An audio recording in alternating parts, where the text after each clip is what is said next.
العالمین والصلاة والسلام علی سید المرسلین اما بعد فاعوذ باللہ من الشیطان الرجیم بسم اللہ الرحمن الرحیم بآواز بلند پڑھیں گے الصلاة والسلام علیک یا رسول اللہ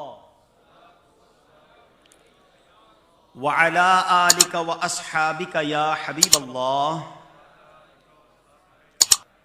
الصلاة والسلام علیک یا نبی اللہ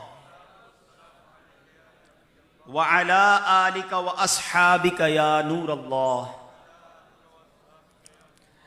میٹھے میٹھے اسلامی بھائیوں اور مدنی چینل کے ناظرین، سبحان اللہ، بڑا ہی مبارک، بڑا ہی پیارا مہینہ، اور اس مہینے میں آج الحمدللہ کراچی کے علاقے اور ایسے علاقے جو میرا خیال ہے کہ ساری دنیا میں عاشقان رسول، عاشقان اولیاء جانتے ہیں کہ آج ہم ایک ایسی جگہ بیٹھے ہیں کہ سید عبداللہ شاہ غازی رحمۃ اللہ تعالیٰ علیہ کے مزار کے قریب کلفٹن ڈاؤن ڈیفینس کے عاشقان رسول جمع ہیں۔ رب کریم ہم سب کا جمع ہونا اپنی بارگاہ میں قبول فرمائے اور میلاد کے مہینے کی برکتیں ہم سب کو نصیب فرمائے۔ نبی پاک علیہ الصلوۃ والسلام کی ذات والا تبار، سبحان اللہ، اللہ پاک نے ایک ایسی عظیم نعمت پیارے آقا علیہ الصلوۃ والسلام کی صورت میں عطا کی کہ جس کے بارے میں خود رب عز و جل نے قرآن مجید میں ارشاد فرمایا وَمَا أَرْسَلْنَاكَ إِلَّا رَحْمَةً لِّلْعَالَمِينَ، رب کریم نے سارے جہانوں کے لیے رحمت بنا کر ہمارے آقا علیہ الصلوۃ والسلام کو بھیجا۔ ان کی آنے کی خوشی کیوں نہ منائیں، ان کا ذکر کیوں نہ کریں جس کے سبب میں اور آپ اس کائنات میں آئے ہیں۔ جی ہاں، نبی پاک علیہ الصلوۃ والسلام he is the reason of the all creation, وجہ تخلیق کائنات جو ہیں وہ نبی پاک علیہ الصلوۃ والسلام ہیں۔ میرے آقا کے سبب یہ کائنات بنی ہے۔ حدیث قدسی میں رب ارشاد فرماتا ہے لولا کلما خلقت الافلاق، اے محبوب اگر تمہیں نہ بناتا تو میں یہ کائنات ہی نہ بناتا۔ یعنی میں اور آپ اس دنیا میں آئے ہیں تو اس کی وجہ میرے آقا علیہ الصلوۃ والسلام ہیں۔ کیا خوبصورت بات سیدی اعلیٰ حضرت امام اہل سنت لکھتے ہیں، زمین و زمان تمہارے لیے، مکین و مکان تمہارے لیے، چنین و چنا تمہارے لیے، بنے دو جہاں تمہارے لیے، دہن میں زباں تمہارے لیے، بدن میں ہے جان تمہارے لیے، ہم آئے یہاں تمہارے لیے اور انشاءاللہ اٹھے بھی وہاں تمہارے لیے۔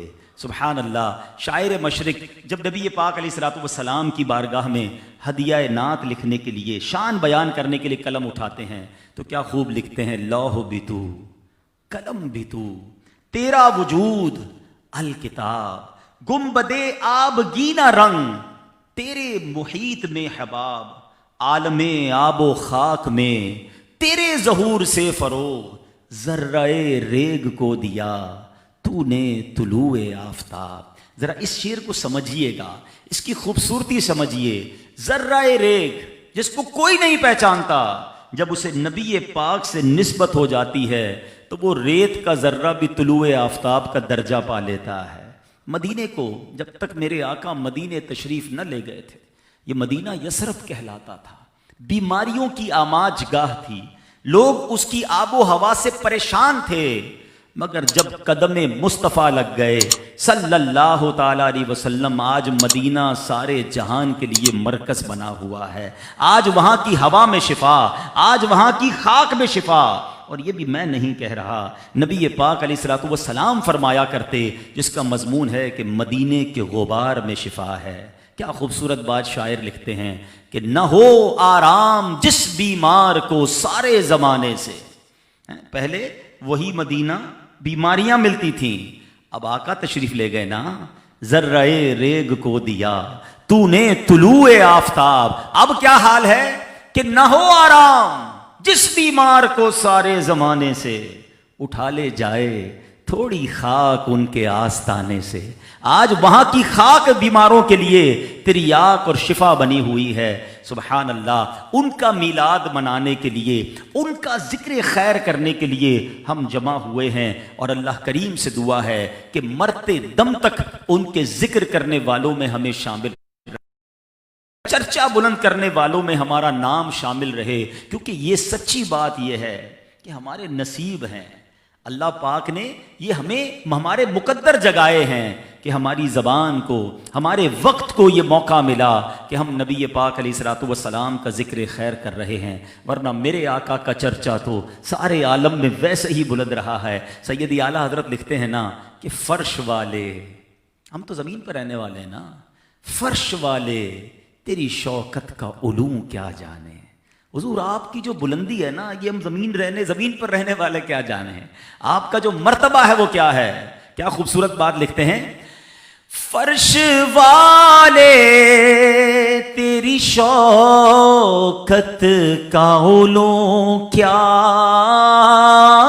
جانے، خسروا عرش پہ اڑتا ہے پھریرا تیرا۔ میرے آقا کے چرچے تو عرش پر بھی بلند ہیں، سبحان اللہ۔ اب نبی پاک علیہ الصلوۃ والسلام کا میلاد کا مہینہ ہو تو میرے ایٹیٹیوڈ میں، میرے انداز زندگی میں کیا تبدیلی آنی چاہیے؟ سیلیبریشن یا پریپریشن کے نام پر فرق کیا آیا میری اور آپ کی لائف میں؟ بہت اچھی بات ہے جنہوں نے گھروں پہ لائٹیں لگائیں، پرچم لگائے، دیٹس بریلینٹ، ہونا بھی چاہیے، خوشی کا اظہار ہے، لیکن میری زندگی میں، میرے لائف اسٹائل میں کیا فرق آیا؟ پہلا فرق جو آنا چاہیے وہ یہ ہے کہ ہماری زبان ذکر و درود سے تر ہو جائے، خوب درود پاک کے تحفے، خوب درود پاک کے نذرانے ربیع الاول کے مہینے میں ہماری زبان پر آنے چاہیے۔ اور سبحان اللہ، آپ جانتے ہیں درود پاک کتنی بڑی نعمت ہے؟ یہ وظیفہ کیسا ہے؟ کچھ لوگ کہتے ہیں نا یہ دوائی بہت ساری بیماریوں کے لیے چل جاتی ہے، کچھ دوائیاں ہوتی ہیں ایسی، کچھ لوگوں کے بارے میں کہتے ہیں یار یہ بندہ حرفن مولا، یہ سارے کاموں میں کام آ جاتا ہے۔ میں آپ کو اس وظیفے کے بارے میں بتا رہا ہوں کہ آپ کو اپنی زندگی میں، اپنی موت کے وقت اور صبح قیامت جو کچھ چاہیے وہ سب آپ کو درود پاک میں مل جاتا ہے۔ اور میں ایسے ہی نہیں کہہ رہا، اب میں ذرا یوں سمجھیے، چند حدیثوں کا نچوڑ، کئی حدیثوں کا عطر اب آپ کی بارگاہ میں پیش کرنے جا رہا ہوں، اور آپ نے بہت غور سے سننا ہے۔ میں ساری حدیثیں بیان کر سکتا ہوں کم و بیش، لیکن اس میں بہت وقت درکار ہوگا، تو میں سمرائز کر کے آپ کو بہت ساری حدیثوں سے کچھ مدنی پھول بڑھا رہا ہوں، غور سے سنتے جائیے، اور سبحان اللہ کی صدا بھی بلند ہونی چاہیے۔ آپ بیمار ہیں، درود پاک پڑھیے۔ آپ قرضے میں ہیں اور چاہتے ہیں قرضے سے نجات مل جائے، درود پاک پڑھیے۔ آپ چاہتے ہیں روزی میں برکت ہو جائے، درود پاک پڑھیے۔ آپ ٹینشن میں ہیں اور آپ چاہتے ہیں آپ کی ٹینشن ریلیز ہو جائے، درود پاک پڑھیے۔ آپ کسی مصیبت میں پھنس گئے ہیں، اس مصیبت سے نکلنا چاہتے ہیں، درود پاک پڑھیے۔ آپ چاہتے ہیں میرے ساتھ اللہ کی رحمتیں ہوں، میں جدھر جاؤں رحمت الہی برستی رہے، آپ درود پاک پڑھیے۔ آپ چاہتے ہیں نیکیاں بڑھتی جائیں، نیکیوں کا میٹر چلتا جائے، آپ درود پاک پڑھیے۔ آپ سمجھ رہے ہیں یار گناہ بہت ہو گئے، کسی طرح گناہ کم ہوں، ڈیلیٹ ہو جائیں، آپ درود پاک پڑھیے۔ آپ چاہتے ہیں اللہ پاک آپ کی عزت بلند کر دے، زمانے میں آپ کو مقام ملے، آپ درود پاک پڑھیے۔ اب آپ چاہتے ہیں جناب جب آخری وقت آئے میں کلمے کے ساتھ دنیا سے جاؤں اور مرتے وقت مجھے نبی پاک کا دیدار نصیب ہو جائے، آپ درود پاک پڑھیے۔ آپ چاہتے ہیں قبر نور مصطفیٰ سے جگمگا اٹھے، آپ درود پاک پڑھیے۔ آپ چاہتے ہیں کہ محشر کے دن جب میں اٹھوں تو جہاں میرے آقا ہوں ان کے پرچم تلے مجھے اٹھنا نصیب ہو جائے، وہاں میرا محشر ہو، آپ درود پاک پڑھیے۔ اچھا جناب آپ چاہتے ہیں محشر کی گرمی میں نبی پاک کے ہاتھوں جام کوثر بھی مجھے مل جائے، آپ درود پاک پڑھیے۔ آپ چاہتے ہیں پل صراط سے گزرنا ہے، بڑا ڈیفیکلٹ ٹائم ہے، ثابت قدم بھی رہوں اور خیر سے پار لگ جاؤں، آپ درود پاک پڑھیے۔ آپ چاہتے ہیں جب لوگ جنت میں جائیں میں اکیلا نہ جاؤں، میں آقا علیہ الصلوۃ والسلام کے ساتھ جنت میں جاؤں، آپ کثرت سے درود پاک پڑھیے۔ آپ مدینے جانا چاہتے ہیں، آپ درود پاک پڑھیے۔ سنو سنو، نبی پاک کا دیدار کرنا چاہتے ہیں پھر بھی درود پاک پڑھیے۔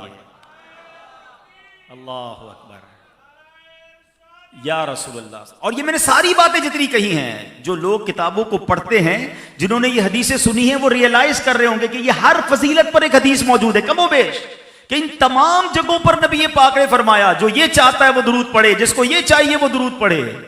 اب میں آپ سے پوچھنا چاہتا ہوں، اتنے سارے کاروباری لوگ بیٹھے ہیں، جتنی باتیں میں نے بیان کی اس کے علاوہ کچھ چاہیے؟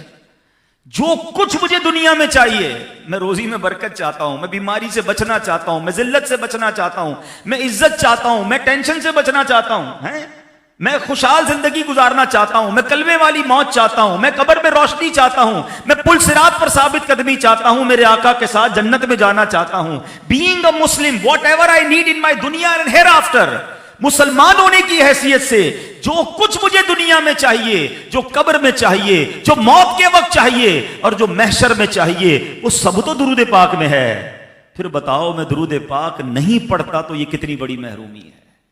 میں آج یہ کوسچن کریٹ کرنا چاہتا ہوں جتنے لوگ یہاں موجود ہیں اور جتنے مجھے لائیو دیکھ رہے ہیں، کہ بتاؤ آج کے دن کا صرف اگر ہم اینالائز کر لیں، اس محفل سے پہلے ٹھیک ہے محفل میں تو آپ نے نعت خوانوں کے ساتھ درود پاک پڑھے ہوں گے، بہت اچھی بات ہے، مگر اس سے پہلے صبح سے لے کر شام تک کتنی بار درود پڑھا؟ نہ کریں ایسا۔ یہ درود پاک آپ کی بہت ساری پریشانیاں دور کر دے گا۔ حدیث پاک میں ایک حدیث سنا دیتا ہوں کہ نبی پاک علیہ الصلوۃ والسلام فرماتے ہیں، جس کا مضمون ہے کہ تم میں سے کوئی شخص کسی مصیبت میں ہو، پریشانی میں ہو، اسے چاہیے کہ وہ کثرت سے درود پڑھے، کیونکہ درود اس کی مصیبتیں اور پریشانیوں کو لے جائے گا۔ اب بتاؤ اور کیا چاہیے؟ تو کیوں نہیں پڑھتے؟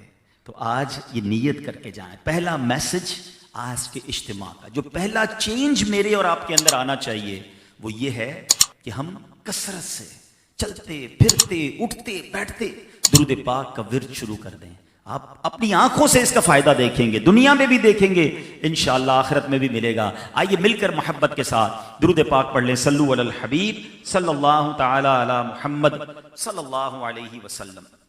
نعتیں مجھ سے پہلے بھی ہو رہی تھیں اور آج میں انشاءاللہ آپ کو نبی پاک علیہ الصلوۃ والسلام کا جو سب سے بڑا معجزہ ہے، پہلے وہ عرض کرتا ہوں اور پھر انشاءاللہ ایک نرالے انداز میں آپ کو کچھ نعت کے بارے میں بھی بتاتا ہوں۔ پیارے آقا علیہ الصلوۃ والسلام کا جب بھی ذکر خیر ہوتا ہے،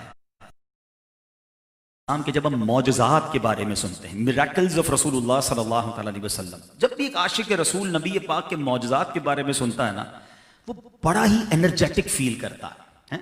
نبی پاک سبحان اللہ کیا شخصیت تھے کہ زمین پر کھڑے ہو کر چاند کو اشارہ کرتے 2 ٹکڑے ہو جاتا، دعا فرماتے تھے سورج پلٹ آتا، میرے آقا علیہ الصلوۃ والسلام کسی خاری کنویں میں کلی فرماتے تھے وہ میٹھا ہو جاتا، نبی پاک علیہ الصلوۃ والسلام تھوڑی کھجوروں پر یا تھوڑے کھانے پر دم فرماتے وہ سینکڑوں ہزاروں کو پورا ہوتا، صحابہ پیاسے ہوتے تو انگلیوں سے پانی کے چشمے جاری ہو جاتے، اور آقا دعا فرماتے تو بارش ہو جاتی، اور کبھی کسی صحابی کی آنکھ باہر آتی اور میرے آقا دم کر کے واپس لگاتے تو پہلی آنکھ سے زیادہ روشن ہو جاتی۔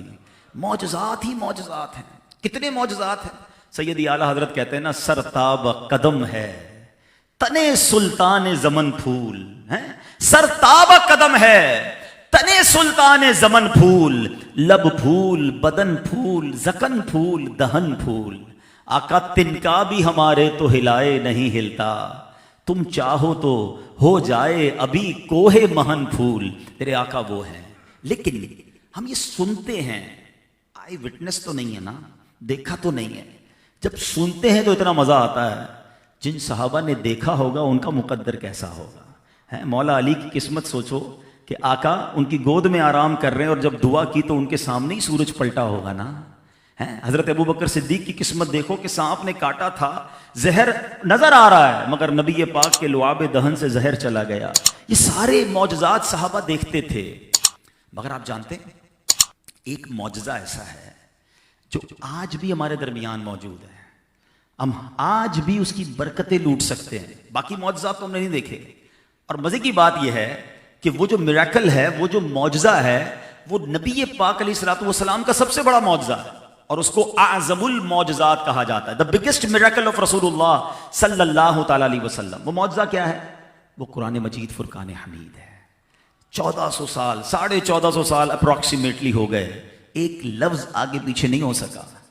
قرآن کیسا معجزہ ہے، خود قرآن کہتا ہے کہ اگر اس کو کسی پہاڑ پر نازل کرتے تو وہ خوف الہی سے ریزہ ریزہ ہو جاتا، مگر اللہ کریم نے قلب مصطفیٰ صلی اللہ تعالی علیہ وسلم کو وہ مقام اور وہ ہمت عطا کی کہ کہ قرآن نبی پاک کے مبارک دل پر نازل ہوتا رہا اور آپ اس کی جو بوجھ ہے، اس کا جو ثقل ہے، اس کو یوں سمجھیے اللہ کی رحمت سے اٹھاتے رہے اور ہم تک پہنچایا۔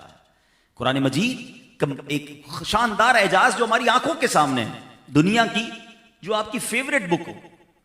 لوگ کچھ کتابوں کے شوقین ہوتے ہیں، پڑھتے ہیں، کہتے ہیں میری فیوریٹ بک میری لائبریری میں ہے، ان سے پوچھو کتنی بار پڑھی ہے؟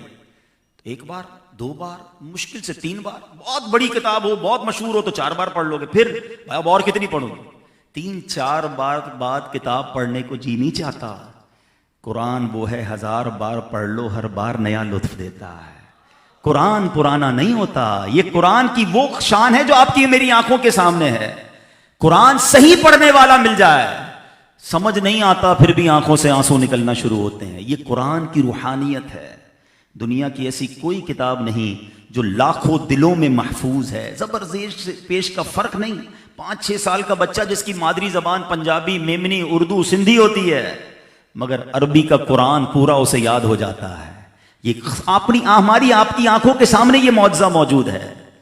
مگر میرے میٹھے اسلامی بھائیوں، ہم قرآن سے کتنا فیضیاب ہوتے ہیں، ہم قرآن کتنا پڑھتے ہیں۔ یہ نبی پاک کا وہ معجزہ ہے جو ہر گھر میں موجود ہے، مگر ہمارا اور آپ کا قرآن سے تعلق کتنا ہے؟ جب بھی نئی دکان لیں گے ختم قرآن کروائیں گے، جب بھی نیا گھر لیں گے ختم قرآن بھی کرائیں گے اور ایک قرآن پاک اوپر رکھ دیں گے گھر کے اندر برکت کے لیے۔ قرآن صرف ہم نے چومنے کے لیے، برکت کے لیے، کاروبار میں برکت کے لیے رکھا ہے۔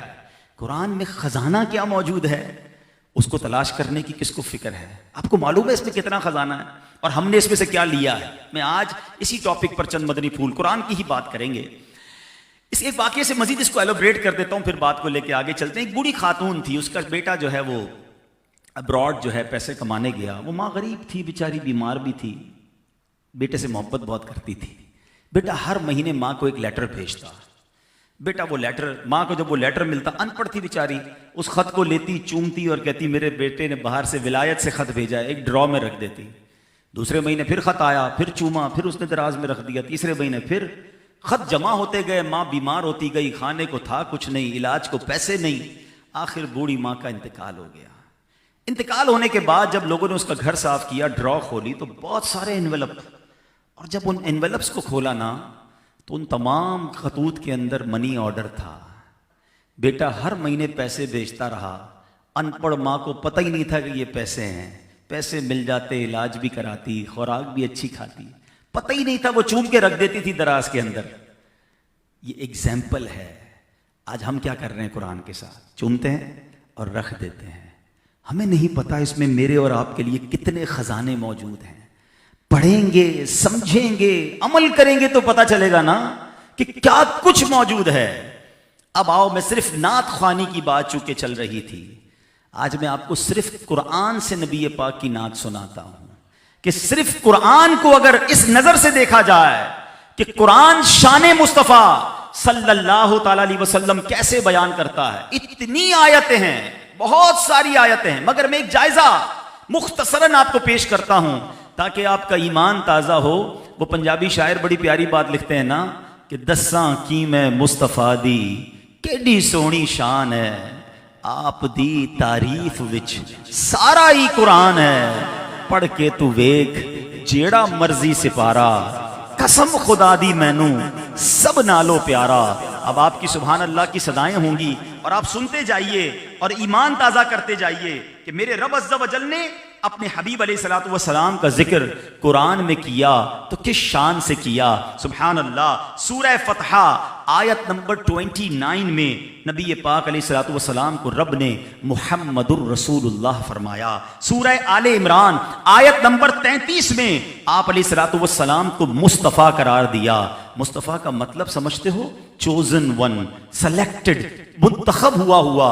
سیدی اعلیٰ حضرت لکھتے ہیں نا، ذات ہوئی انتخاب، وصف ہوئے لاجواب، نام ہوا مصطفیٰ، تم پہ کروڑوں درود۔ آگے سنو، آپ علیہ الصلوۃ والسلام کو سورہ آل عمران آیت نمبر 179 میں مجتبی فرمایا۔ آپ علیہ الصلوۃ والسلام کو سورہ جن کی آیت نمبر 27 میں مرتضیٰ کے لقب سے یاد کیا۔ سورہ بنی اسرائیل کی آیت نمبر 1 میں عبد کامل۔ سورہ مائدہ آیت نمبر آپ کو نور فرمایا گیا. سورہ نساء آیت نمبر 174 میں برہان یعنی روشن دلیل فرمایا. سورہ احزاب آیت نمبر 40 میں آپ علیہ الصلوۃ والسلام کو خاتم النبیین فرمایا. سورہ احزاب آیت نمبر 45 میں شاہد یعنی حاضر و ناظر، سراج منیر یعنی چمکتا ہوا سورج، داعی الی اللہ یعنی اللہ پاک کی طرف بلانے والا فرمایا گیا. سورہ یاسین کی آیت نمبر 1 میں یاسین، سورہ طٰہٰ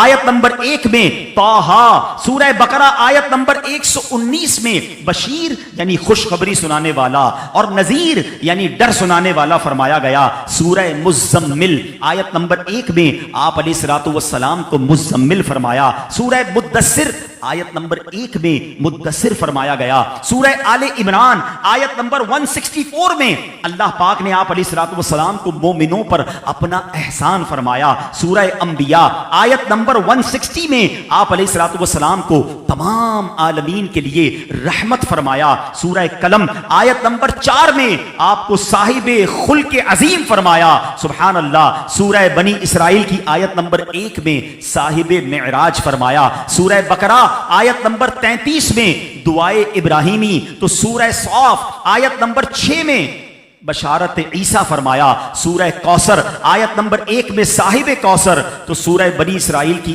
آیت نمبر 79 میں صاحب مقام محمود فرمایا. ذرا غور کیجئے، یہ ہے قرآن کا ایک مختصر جائزہ.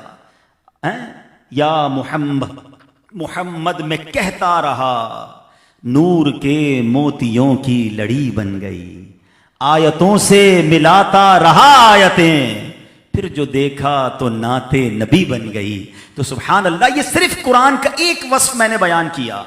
اور اب میں قرآن سے ایک اور بات آپ کے سامنے پیش کرنے آیا جو میرے بیان کا مین ٹاپک ہے کہ آج ایک ڈیبیٹ ہوتی ہے، ہو از سکسیسفل، کامیاب کون ہے؟ زیادہ پیسے والا، زیادہ شہرت والا، زیادہ سکون والا، یا جس نے دنیا میں بڑا نام کما لیا؟ سکسیسفل کون ہے؟ اور ہر انسان چاہتا ہے کہ میں کامیاب ہو جاؤں، میں دنیا میں کامیاب لوگوں میں شامل ہوں. سچ بتاؤ، کون بتائے گا کہ کامیاب کون ہے؟ میں بتاؤں گا، آپ بتائیں گے، کہ جس نے مجھے اور آپ کو بنایا، جس نے یہ کائنات بنائی، وہ بتائے گا. اللہ تبارک و تعالیٰ نے قرآن مجید میں کامیاب لوگوں کے بارے میں بتایا، سکسیسفل کون ہیں. اور یہ 18ویں پارے کی جہاں سے سٹارٹ ہوتا ہے سورہ مومنون، اس کی جو شروع کی 10 آیتیں ہیں، سبحان اللہ، اس کو ضرور پڑھیے گا. ابھی میں بیان کروں گا لیکن میں آپ کو دعوت دوں گا گھر جا کر بھی پڑھیے گا کہ اس میں صرف 10 آیتوں میں اللہ کریم نے بتا دیا کہ کون کامیاب ہیں اور ان کے اوصاف کیا ہیں، ان کی ہیبٹس کیا ہیں، وہ کیوں کامیاب ہیں. اور صرف کامیاب لوگوں کے بارے میں نہ بتایا، اس کا ریوارڈ بھی بتا دیا، اس کا انعام بھی بتایا کہ ان کامیاب لوگوں کو ملنا کیا ہے. اب قرآن سے ذرا سنیے کامیاب لوگوں کی زبانی، کامیاب لوگوں کی کہانی قرآن کی زبانی. آئیے میں آپ کو بتاتا ہوں یہ سورہ مومنون کیسی شاندار سورت ہے کہ نبی پاک علیہ الصلوۃ والسلام پر جب وحی نازل ہوتی تھی نا، حضرت عمر بن خطاب کہتے ہیں کہ جب پیارے آقا علیہ الصلوۃ والسلام پر وحی نازل ہوتی تو آپ کے چہرہ اقدس کے پاس مکھیوں کی بنبناہٹ کی آواز سنائی دیتی تھی. تو ایک دن جب وحی نازل ہوئی تو جب یہ کیفیت ختم ہو گئی تو آپ علیہ الصلوۃ والسلام نے قبلہ رو ہو کر کھڑے ہو کر دعا مانگی کہ اے اللہ عز و جل ہمیں زیادہ عطا کرنا اور کمی نہ کرنا، ہمیں عزت دینا اور ذلیل نہ کرنا، ہمیں عطا فرمانا اور محروم نہ رکھنا، ہمیں چن لے اور ہم پر کسی دوسرے کو نہ چن. نبی پاک نے دعائیں کی اور پھر فرمایا اللہ عز و جل ہم سے راضی ہو جا. اس کے بعد ارشاد فرمایا کہ مجھ پر 10 آیتیں نازل ہوئی ہیں. یہ ان آیتوں کے نازل ہونے کے بعد پیارے آقا علیہ الصلوۃ والسلام کی کیفیت بتا رہا ہوں. مجھ پر 10 آیتیں نازل ہوئی ہیں، جس نے ان مذکور باتوں کو اپنایا وہ جنت میں داخل ہوگا. تو آج میں آپ کو بہت شارٹ لسٹ، بہت لمبی لسٹ بیان کرنے نہیں آیا ہاں. اگر جنت میں جانا ہے، آپ سنیں گے بہت زیادہ کام نہیں ہے. اللہ تعالیٰ نے قرآن میں بڑا شارٹ کر کے ہمیں بتا دیا کہ سکسیسفل کون ہے. اب سنتے جائیے اور ساتھ ساتھ یہ نیت کرتے جائیے کہ اگر اب بھی اپنی عمر کے اس حصے میں بھی میں ان کامیاب لوگوں میں شامل نہیں ہوں گا تو پھر کب ہوں گا، پھر کب میں اس طرف آؤں گا. تو غور سے سننا ہے اور اس نیت سے سننا ہے کہ رب کریم نے جو ہمیں کامیاب لوگوں کا راستہ بتا دیا ہے، میں نے لیفٹ رائٹ نہیں ہونا ہے، اب میں نے اس پر چلنا ہے تاکہ میں بھی ان کامیاب لوگوں میں شامل ہو جاؤں. میرا رب جسے کامیاب کہے اے کاش اس ربیع الاول کے مہینے میں بھی ان لوگوں میں شامل ہو جاؤں. اللہ تعالیٰ قرآن میں کیا فرماتا ہے؟ بسم اللہ الرحمن الرحیم قد افلح المؤمنون. پہلی آیت اللہ نے فرمایا بے شک مراد کو پہنچے ایمان والے. یعنی بغیر ایمان والے تو کامیاب نہیں ہیں. پہلی کیٹیگری کیا ہے؟ پہنچے کون؟ ایمان والے. اب اللہ کا شکر ادا کرتے ہیں مسلمان ہیں تو پہلی بات پر تو ہم عمل کر رہے ہیں. اب چلتے ہیں.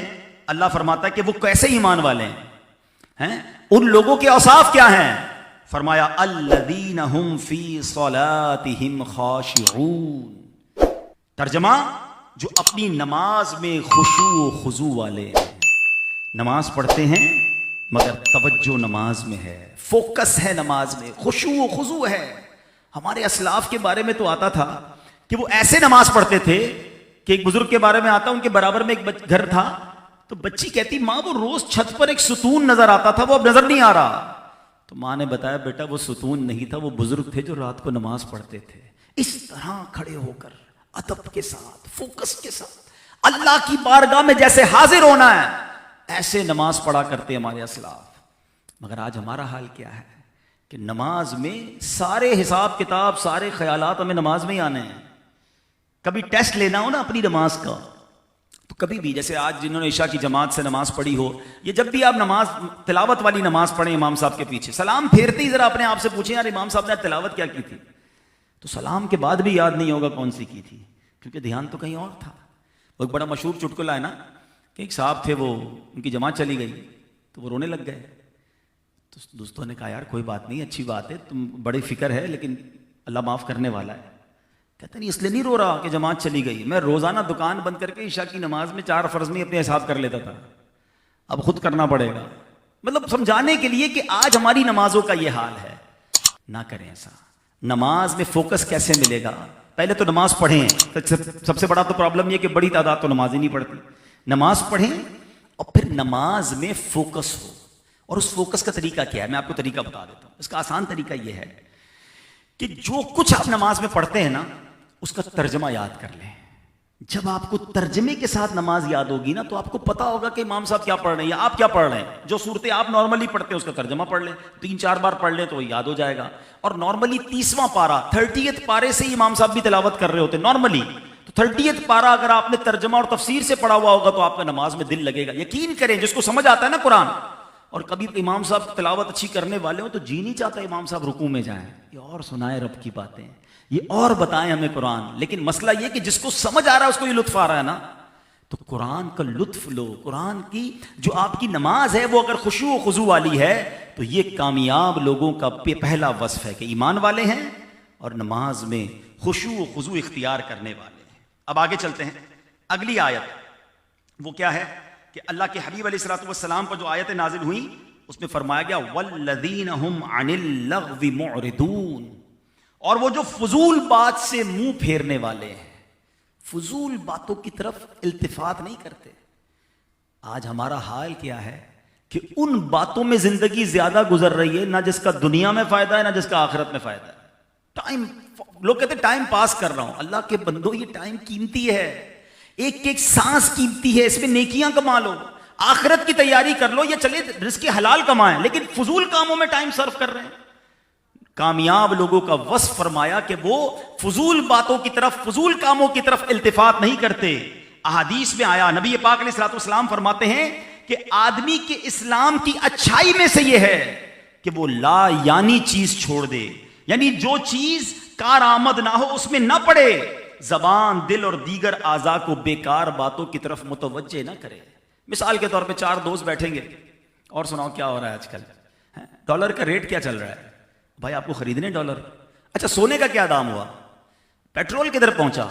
ارے نہ لینا نہ دینا، خالی خالی ٹائم. اچھا پھر اس کے بعد ملک میں کیا ہو رہا ہے، فلاں ملک میں کیا ہو رہا ہے. اچھا آج کل اس ملک کا ویزا مل رہا ہے نہیں مل رہا، نہ پاسپورٹ بنا ہوا نہیں ہے، اس ملک کے ویزے کی باتیں کرنی ہے.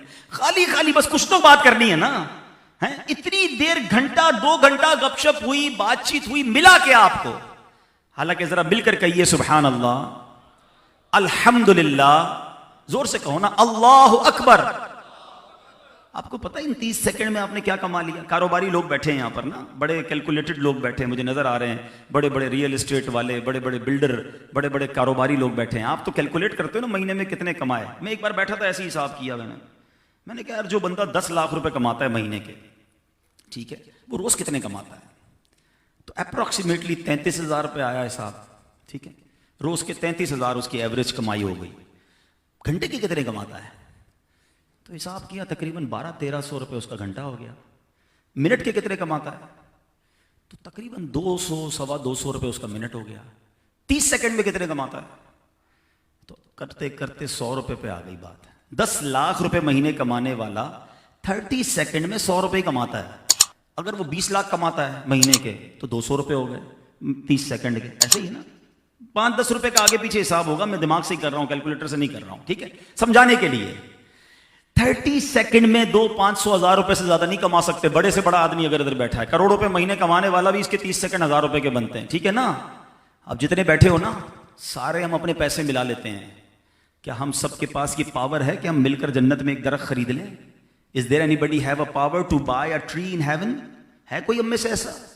ہم میں سے کسی کے پاس یہ پاور نہیں ہے، مگر میرے نبی علیہ الصلوۃ والسلام کے سچے وعدے ہیں. جو ایک بار سبحان اللہ کہے اس کے لیے جنت میں درخت لگا دیا جاتا ہے.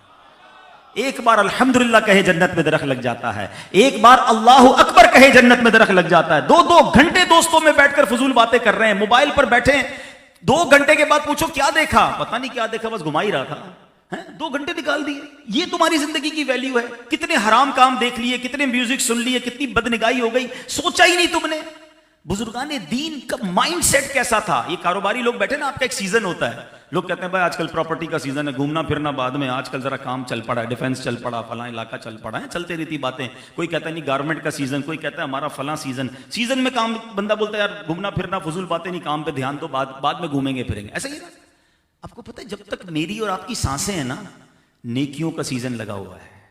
جتنی نیکیاں کمانی ہے کما لو. میں اور آپ گئے، سانسیں بند، بک آف ڈیڈ کلوز، اعمال نامہ ختم. پھر بندہ ترسے گا، اے اللہ بھیج دے دنیا میں 2 رکعت نفل پڑھ لوں، میں اور نماز پڑھ لوں، میں اور ذکر الہی کر لوں. اس وقت نہیں ہوگا چانس. ابھی چانس ہے، لیکن فضول کاموں میں لائف گزر رہی ہے. نہ قرآن کسی نے تجوید سے پڑھا، نہ تلفظ سے پڑھا، نہ تفسیر قرآن اب تک پوری پڑھ سکے، اور دنیا بھر کی بحثیں کروا لو. قرآن کہتا ہے کامیاب لوگ وہ ہیں جو فضول باتوں کی طرف توجہ نہیں دیتے. آگے سنو، کامیاب لوگوں کا تیسرا وصف، والذین هم لفروجهم حافظون الا علی ازواجهم او ما ملکت ایمانهم فانهم غیر ملومین. یہ تیسرا وصف قرآن بیان کر رہا ہے. اور وہ جو اپنی شرم گاہوں کی حفاظت کرنے والے ہیں، مگر اپنی بیویوں یا شرعی باندیوں پر جو ان کے ہاتھوں کی ملک ہیں، پس بے شک ان پر کوئی ملامت نہیں. یعنی جو حرام کاموں میں پڑھ کر اپنی جوانی کو ضائع کرتے ہیں، غلط کاموں کی طرف، بدکاری کی طرف جاتے ہیں، وہ کامیاب لوگ نہیں ہیں. جو اپنے آپ کو ان حرام کاموں سے بچاتے ہیں، جو حلال طریقہ ہے وہ ٹھیک ہے، اس کے علاوہ اس طرف نہیں جاتے. آج کیا حال ہے؟ آج یہ نوجوان میرے سامنے بیٹھے، خدا را ان معاملات سے نکلیے. کامیاب جس کو قرآن کہتا ہے وہ اپنی شرم گاہ کی حفاظت کرنے والے ہیں. آج ہم سب کے پاس روزی کی گارنٹی ہے، جو نصیب میں ہے وہ ملے گا، مگر مغفرت کی گارنٹی نہیں ہے. مگر میرے آقا علیہ الصلوۃ والسلام نے بڑی کمال کی حدیث فرمائی کہ جو مجھے 2 چیزوں کی گارنٹی دے میں اسے جنت کی گارنٹی دیتا ہوں. حدیث پاک سنی ہوگی آپ نے، اس کا مضمون ہے، آقا فرماتے ہیں جو مجھے زبان کی اور شرم گاہ کی گارنٹی دے دے میں اسے جنت کی گارنٹی دیتا ہوں، جنت کی ضمانت دیتا ہوں. اپنی زبان کو حرام کاموں سے بچائیں، دل آزاریوں سے بچائیں، جھوٹ سے بچائیں، اور اپنی شرم گاہ کو گندے کاموں سے، برے کاموں سے بچائیں. یہ ہے کامیاب لوگ. مگر آج گرل فرینڈ بوائے فرینڈ کا جو کلچر چلا ہوا ہے، آج کون ہے نوجوان جو ان چکروں میں نہیں پڑا ہوا؟ اور عجیب معاملہ ہو گیا ہے جب سے موبائل فون انٹرنیٹ کا زمانہ آیا ہے.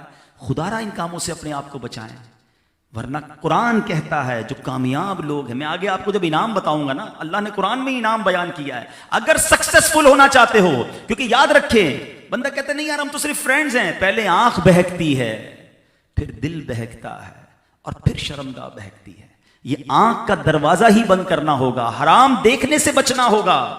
آج جو ان کاموں میں پڑے ہیں، سوچو آپ اور میں سرما لگاتے ہیں نا، سرما لگاتے وقت کتنا ڈر لگ رہا ہوتا ہے. یار یہ سلائی ذرا زیادہ سختی سے نہ لگ جائے کیونکہ میری آنکھ بڑی نازک ہے, زخم نہ ہو جائے. اتنی نازک ہے میری اور آپ کی آنکھ. ایئر بڈ سے کان صاف کرتے ہیں نا, زیادہ زور سے کبھی ایئر بڈ اندر چلا جائے تو کان میں درد شروع ہو جاتا ہے. اتنے نازک ہے میرے اور آپ کے کان. مگر روایتوں کا مضمون ہے جو اپنی آنکھوں کو حرام سے پر کرتا ہے اس کی آنکھوں میں جہنم کے کیل ٹھوکے جائیں گے. کیسے برداشت کرو گے؟ کانوں میں جو حرام, کانوں سے حرام سنتا ہے ان کے کانوں میں جہنم کے کیل ٹھوکے جائیں گے, جہنم کی آگ آنکھوں میں بھر دی جائے گی. کدھر جائیں گے ہم؟ کیسے برداشت کریں گے؟ تو خدارا ایسی صحبتیں اپنائیں, ایسے دوست نہیں چاہیے ہمیں جو ہمیں حرام کاموں کی طرف لے جائیں. قرآن کہتا ہے کہ وہ لوگ اپنی شرم گاہ کی حفاظت کرنے والے جو کامیاب ہیں, ان کامیاب لوگوں کے اوصاف بیان ہو رہے ہیں. آگے سنو, قرآن کہتا ہے فَمَنِ ابْتَغَىٰ وَرَاءَ ذَلِكَ فَأُولَٰئِكَ هُمُ الْعَادُونَ. تو جو ان کے سوا کچھ اور چاہے تو وہی حد سے بڑھنے والے ہیں. جو حلال ذریعے کے بجائے حرام ذریعے سے اپنی خواہشات کو پوری کرتا ہے تو وہ باؤنڈری کراس کرنے والے ہیں, وہ حد سے بڑھنے والے ہیں, وہ برباد ہوں گے. کامیاب لوگ ایسے نہیں ہیں. آج کل لوگ کہتے ہیں یار اپنے وطن میں نہیں, ذرا کسی اور جگہ چلتے ہیں, کسی اور جگہ جا کر یہ غلط کام کرتے ہیں. یاد رکھو دنیا میں کہیں بھی چلے جاؤ اللہ تو دیکھ رہا ہے نا. چاہے ملک بدل جائے, چاہے شہر بدل جائے, کوئی دیکھنے والا نہیں. یہ خیال ہوتا ہے والدین کو پتہ نہ چلے, دوستوں کو پتہ نہ چلے, رشتہ داروں کو پتہ نہ چلے. تمہیں یہ خیال نہیں آتا کہ اللہ تو دیکھ رہا ہے, میں جدھر بھی چلا جاؤں. اللہ کرے کہ آج کے اس میلاد اجتماع کی برکت سے میرے اور آپ کے دل میں یہ خیال, یہ جملہ بیٹھ جائے کہ میں جو کر رہا ہوں میرا رب مجھے دیکھ رہا ہے. حضرت سیدنا ابراہیم بن ادھم رحمت اللہ تعالی علیہ کے پاس ایک شخص آیا نا, کہتا ہے حضرت گناہ کرنے کو بچ نہیں پاتا ہوں, بہت کوشش کی لیکن میں گناہ سے نکل نہیں پاتا, برے کام کر ہی لیتا ہوں. آپ نے بڑے پیارے ایڈوائزز دیے اسے. آپ کہتے ہیں اچھا ایسا کرو, گناہ کرنے کو جی چاہتا ہے نا, جب بھی گناہ کرنے کا جی چاہے نا تو ایسی جگہ چلے جاؤ جو اللہ نہ دیکھ رہا ہو. کہتا ہے حضرت یہ کیسے پاسبل ہے کہ میں ایسی جگہ چھپ ہی نہیں سکتا, جدھر بھی جاؤں ایسٹ ویسٹ اللہ کی تو نظروں میں ہوں, اللہ کی نگاہ, اللہ کی رحمتیں, جو نظر رحمت ہے وہ تو سب جگہ ہے, اس کی نظروں سے کیسے چھپ سکتا ہوں. اچھا پھر ایسا کرو, گناہ کرنا ہے نا کرو, کوئی بات نہیں, مگر اللہ کے ملک سے نکل جاؤ. اس کے ملک سے اچھی بات نہیں ہے نا کہ اللہ تعالیٰ کے ملک میں رہو, اسی کی نافرمانی کرو. کہتا ہے حضرت جدھر جاؤں ساری دنیا اللہ کی ہے, میں اس سے باہر کیسے نکل سکتا ہوں. کہا اچھا ٹھیک ہے, گناہ کرنے کو جی چاہتا کر لو گناہ, لیکن ایسا کرو پھر اللہ کا رزق کھانا چھوڑ دو. بڑی عجیب بات ہے کہ رزق بھی اسی کا کھاؤ اور گناہ بھی اسی کے کرو, نافرمانی بھی اس کی کرو. کہتا ہے حضرت کیسی بات کرتے ہیں, جو بھی کھاتا ہوں دنیا میں جو کچھ ہے وہ اللہ کا تو دیا ہوا ہے, اس کے رزق کھائے بغیر میں کیسے زندہ رہ سکتا ہوں. اچھا چلو پھر ایسا کرو, گناہ کرنے کو جی چاہے کرو گناہ, لیکن جب تمہاری موت کا وقت آئے نا تو منکر نکیرین جو ملک الموت آئیں روح قبض کرنے, تو ان کو کہہ دینا ابھی روح قبض نہ کرو, ابھی مجھے تھوڑا سا ٹائم دو, میں توبہ کر لوں. تو کہتے ہیں حضرت کیسی بات کر رہے ہیں, موت کا وقت تو مقرر ہے, 1 منٹ آگے پیچھے نہیں ہوگا, مجھے تو جانا پڑے گا. فرمایا اچھا یہ بھی نہیں کر سکتے, چلو پھر ایک کام کرو, گناہ کرو, قیامت کے دن جب تمہارے بارے میں آرڈر دے دیا جانا ہے کہ اس کو جہنم میں لے جاؤ, تو اس وقت فرشتوں کو ڈینائی کر دینا کہ نہیں میں نہیں جاتا جہنم میں. حضرت آپ کیسی بات کرتے ہیں, میرے پاس کیا پاور ہوگا, میں فرشتوں کو کیسے بنا کر سکوں گا, وہ تو گھسیٹ کر جہنم میں لے جائیں گے. پھر کمال کی ایڈوائز دی انہوں نے کہ بیٹا جب تم اللہ کا رزق کھانا چھوڑ نہیں سکتے, اللہ کی جو نظر ہے, نظر رحمت ہے, اس سے باہر نہیں جا سکتے, اللہ کے ملک سے باہر نہیں جا سکتے, اللہ کی رزق کھانا نہیں چھوڑ سکتے, تم ملک الموت کو ڈیلے نہیں کروا سکتے, جہنم میں لے جانے والے فرشتوں کو ڈینائی نہیں کر سکتے, تو پھر ایک ہی طریقہ ہے گناہ چھوڑ دو نا, پھر گناہ مت کرو. تو اے کاش میرے نوجوان اس بات کو آج سمجھ لیں کہ جتنے گناہ ہیں نا, میری بات یاد رکھو, آج میلاد کے اجتماع میں یہ مدنی پھول لے کر جائیے, جتنے بھی گناہ ہیں اس کی لذت بہت تھوڑی ہے, تھوڑی دیر کی ہے. ایک بزرگ کا قول بڑا کمال کا ہے, بڑی کمال کی بات کہہ گئے, کہتے ہیں دیکھو ڈیفیکلٹی کی وجہ سے نیکی مت چھوڑو, کیونکہ ڈیفیکلٹی مشقت ختم ہو جائے گی, اجر باقی رہ جائے گا. مثال کے طور پہ ابھی آپ اجتماع میں آئے, بہت سارے لوگوں کو بڑی مشکل سے آئے ہوں گے نا, ٹائم بھی دیکھ رہے ہوں گے, آفس بھی تھا, کوئی میٹنگ بھی تھی, اپنے نفس سے لڑائی کر آئے ہوں گے کہ نہیں یار چلتے ہیں. اب تھوڑی دیر میں دعا ہو جائے گی, آپ کا یہ ڈیفیکلٹ ٹائم یا مشکل جو آپ نے اٹھائی وہ ختم ہو جائے گا, مگر انشاءاللہ اس اجتماع میں شرکت کا ثواب باقی رہ جائے گا. فجر میں اٹھتا ہے بندہ, بڑی مشکل سے بعض اوقات بستر سے اٹھتا ہے, دل نہیں چاہتا, کھڑا ہو جاتا ہے, وضو کرتا ہے, نماز پڑھتا ہے, ڈیفیکلٹی ختم, اب سو جائے واپس. ڈیفیکلٹی ختم مگر اجر باقی ہے. بڑی کمال کی بات کی کہ مشقت کی وجہ سے نیکی مت چھوڑنا. مشقت تھوڑی دیر کی ہے, ختم ہو جائے گی, اجر باقی رہے گا. مگر جو اگلا جملہ ہے نا, اے میرے بھائیو ذرا غور سے سنو. کہتے ہیں کبھی لذت کے لیے گناہ مت کرنا, کیونکہ لذت ختم ہو جائے گی, اس کا عذاب باقی رہ جائے گا, اس کا جواب باقی رہ جائے گا. تھوڑی دیر کا ہی مزہ ہے نا. جو بدکاری کرتے ہیں, شراب پیتے ہیں, جوا کھیلتے ہیں, بے حیائی کرتے ہیں ٹیلی فون پر, انٹرنیٹ پر, واٹ ایور جو بھی کرتا ہے, سوچے کہ تھوڑی دیر کا تو مزہ ہے نا. فلمیں ڈرامے کتنی دیر دیکھتے ہو, اینڈ آف دا ڈے تو وہ ختم ہو گیا نا مزہ, مگر اس کا جواب باقی ہے, اس کا عذاب باقی ہے. اگر رب ناراض ہوا تو اس کی بارگاہ میں پیش ہو کر جواب دینا پڑے گا. تو تھوڑی دیر کی لذت کے لیے کیوں میں اپنا نامہ اعمال برباد کر دوں. تو قرآن کہتا ہے کہ جو اپنی شرم گاہوں کی حفاظت کرنے والے ہیں, کامیاب لوگ وہ ہیں. آگے سنو, اللہ تبارک و تعالیٰ فرماتا ہے, آیت نمبر ہے 9, والذین هم علی صلواتہم یحافظون, اور وہ جو اپنی نمازوں کی حفاظت کرتے ہیں. اب ذرا بڑی گہری بات علماء نے لکھی کہ پہلی آیت میں کہا کہ نماز خشوع و خضوع سے پڑھتے ہیں. اب ادھر دوبارہ ذکر ہو رہا ہے کہ نماز کی حفاظت بھی کرتے ہیں, نماز وقت کے اندر پڑھتے ہیں. یعنی نماز کی اہمیت سمجھو کہ کامیاب لوگوں کا جو مین وصف ہے وہ نماز ہے. اب بتائیے ہم نماز پڑھتے ہیں کہ نہیں؟ میں آپ سب سے ایک سوال کرنا چاہتا ہوں. ربیع الاول کا مہینہ میرے آقا کی برتھ ڈے کا مہینہ ہے نا. دنیا میں کسی کی برتھ ڈے ہوتی ہے تو گفٹ دیتے ہو نا. پیارے آقا علیہ الصلوۃ والسلام کے لیے کیا تحفہ تیار کیا آپ نے, بتائیے نا. بچے کی برتھ ڈے ہو تو کیا کرتے ہیں؟ جیسی برتھ ڈے ویسا تحفہ. بچے کی ہوتی چاکلیٹ دیتے ہیں, ٹوائز دیتے ہیں. ذرا بڑا ہو جائے, کتابوں کا شوقین ہو, اس کو کتاب دیتے ہیں, کسی کو عطر دیتے ہیں, کسی کو لباس دیتے ہیں. جیسا شخص ویسا تحفہ. نبی پاک علیہ الصلوۃ والسلام کے لیے آپ نے کیا تحفہ تیار کیا ہے؟ اب پیارے آقا کو کیا پسند ہے صلی اللہ تعالی علیہ وسلم؟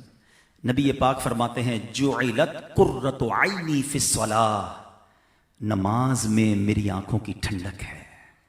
تو اے عاشقان رسول, آؤ بس آج ایک ایسی پکی سچی نیت کر کے جانا ہے. اب میں قرآن کے ذریعے بھی آپ کو بتا رہا ہوں کہ کامیاب لوگ وہ ہیں جو نماز کی حفاظت کرنے والے ہیں. حدیث آپ کو سنائی کہ آقا فرماتے نماز میں میری آنکھوں کی ٹھنڈک ہے. تو آج یہ نیت کر کے جاؤ کہ آج کے بعد ہماری کوئی نماز قضا نہیں ہوگی. ایسا نہیں, ایسا نعرہ لگائیں کہ یہ در و دیوار بھی گواہ ہو جائیں کہ آج کے بعد ہماری کوئی نماز قضا نہیں ہوگی. اس بار میلاد کچھ نئے سٹائل میں بھی مناؤ نا. ٹھیک ہے, گھر بھی سجائیں, پرچم بھی لگائیں, مگر میری ذات میں بھی تبدیلی آئے. کوئی پوچھے یار کہ آپ تو 5 ٹائم نماز پڑھنے لگے, تو آپ جواب دیں کہ ہاں میرے آقا کا میلاد آیا اور نبی پاک کی آنکھوں کی ٹھنڈک نماز ہے, میں نے نماز شروع کر دی. یار آپ تو کبھی کبھی کاروبار میں جھوٹ بولتے تھے, اب نہیں بولتے. تو جواب دے وہ کہ ہاں میں سچے نبی کا غلام ہوں, ان کا میلاد آیا, اب میں نے جھوٹ سے توبہ کر دی, اب کبھی جھوٹ نہیں بولوں گا. یار میں دیکھتا تھا کبھی کبھی آپ حرام روزی بھی کما لیتے تھے, سود کا کام بھی کر لیتے تھے, رشوت بھی کر لیتے تھے. تو جواب دے وہ بندہ کہ نہیں جناب, میں نبی پاک کا امتی ہوں, میرے آقا کا میلاد آیا, میں نے حرام کمائی سے توبہ کر لی, اب ہمیشہ حلال کماؤں گا. فرق آئے میرے اندر اور آپ کے اندر, لوگوں کو پتا چلے کہ یہ آقا کا واقعی امتی ہے, سچا عاشق ہے. ایک طرف تو نعرہ لگاؤں کہ غلامی رسول میں موت بھی قبول ہے. مجھے آج تک سمجھ نہیں آیا جس کو موت قبول ہے اس کو نماز قبول کیوں نہیں ہے؟ نمازیں قضا ہو رہی ہیں, حرام روزی کما رہا ہے, جھوٹ زبان پر ہے اور کہتا ہے غلامی رسول میں موت قبول ہے. غلامی رسول جو ہوتی ہے نا وہ بتانی نہیں پڑتی ہے, یاد رکھو. میں تعارف نہ کرواؤں میں کس کا امتی ہوں, مجھے دیکھ کر پتا چل جائے یہ کس کا امتی ہے. مجھ سے کوئی بات کرے اسے اندازہ ہو جائے یہ نبی پاک کا عاشق ہے. اس کی زبان پر پیارے آقا کا ذکر ہو, درود ہو, سبحان اللہ, انشاءاللہ, ماشاءاللہ, اس کی گفتگو بتا دے. زبان گالیاں نکالتی اور کہے میں غلام رسول ہوں. سوچو اپنے آپ پہ, اس بار میلاد میں تبدیل ہو جاؤ نا. اے کاش یہ میلاد مصطفیٰ میری اور آپ کی زندگی کا ٹرننگ پوائنٹ بن جائے, لوگوں کو احساس ہو, میری فیملی کے لوگوں کو پتا چلے کہ یار یہ بندہ بدل گیا ہے, اور آپ کہیں ہاں میرے آقا کا میلاد آیا, میں نے اپنے گناہوں سے توبہ کر لی, بس میں اب نبی پاک کی غلامی, سچی غلامی والی زندگی گزاروں گا. پھر دیکھو نا کہ کیسے مدینے والے مصطفیٰ صلی اللہ تعالی علیہ وسلم کا آپ کو فیضان نصیب ہوتا ہے. سبحان اللہ. اب یہ آیتیں سن لی نا, اب باری ہے ریوارڈ کی. جو ان باتوں پر عمل کرے گا, اب سنو اللہ قرآن میں کیا فرماتا ہے. یقین کریں جب بھی آیت پڑھتا ہوں نا, وہ پنجابی وچ کہتے ہیں نا دل میں ٹھار پڑ جاتی ہے, ٹھنڈ پہ جاتی ہے. سنو کیا کہتا ہے قرآن.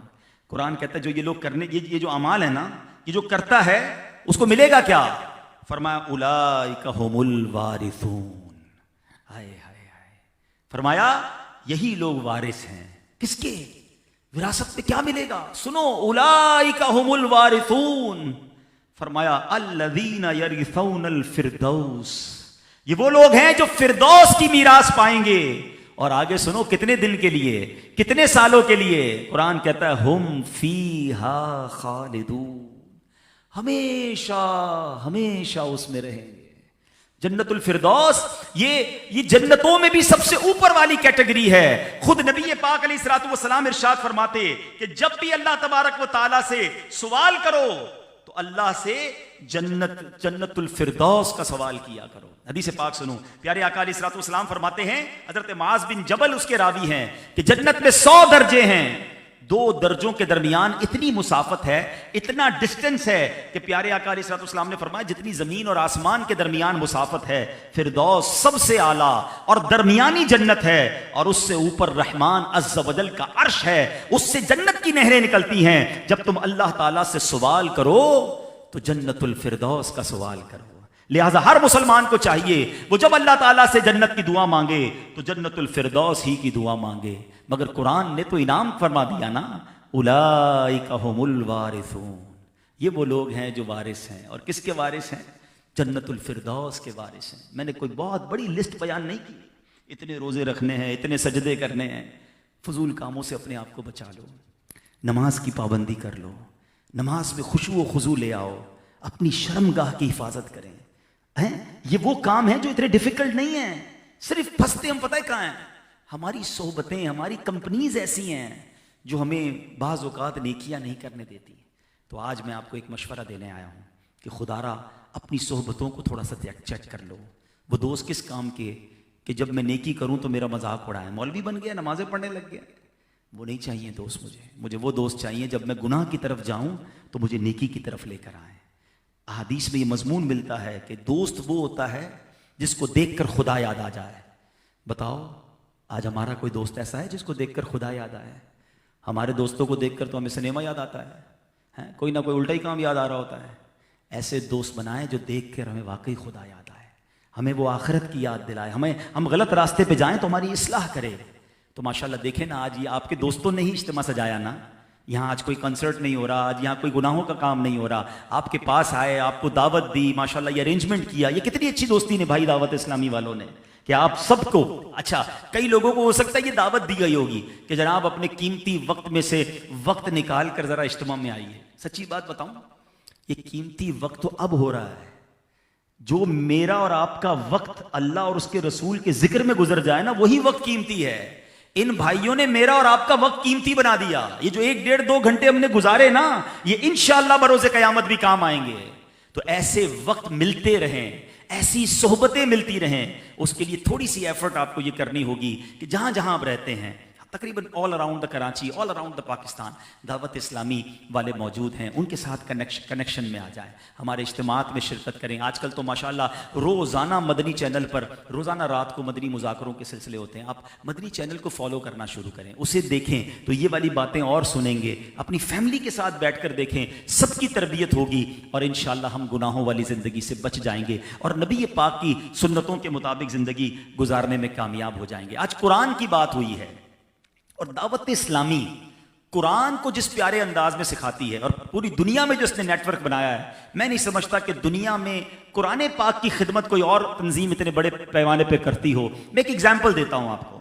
دعوت اسلامی نے، کیونکہ تبلیغ قرآن و سنت کی غیر سیاسی عالمگیر تحریک ہے، قرآن کے پیغام کو دنیا بھر میں پہنچانے کے لیے مدرسے بنائے. الحمدللہ اس وقت دعوت اسلامی کے 4000 سے زیادہ مدرسے موجود ہیں. مدرسے، طلبہ نہیں، اور جس میں کم و بیش 2 لاکھ کے قریب بچے بغیر کسی فیس کے قرآن پاک پڑھ رہے ہیں. اب تک 90,000 سے زیادہ حافظ قرآن بن چکے ہیں. یعنی اگر مجھے کبھی یہ اعلان کرنا پڑے کہ جتنے دعوت اسلامی کے مدرسوں سے حافظ قرآن ہوئے جمع ہو جائیں تو شاید کوئی اسٹیڈیم ملے گا نہیں کہ 90,000 حافظ قرآن کہاں جمع کریں گے. 2.5 لاکھ کے قریب بچے وہ ہیں جنہوں نے ناظرہ قرآن ختم کر لیا ہے. ایک 2-4 سال پہلے ایک کارکردگی آئی تھی کہ صرف پاکستان میں جو رمضان میں تراویح پڑھائی تھی اس میں 25,000 کے قریب حافظ قرآن وہ تھے جنہوں نے دعوت اسلامی کے مدرسوں سے حفظ قرآن کیا. تو یہ قرآن کی خدمت کی. اچھا جناب، یہ تو بچوں میں ہو گئی.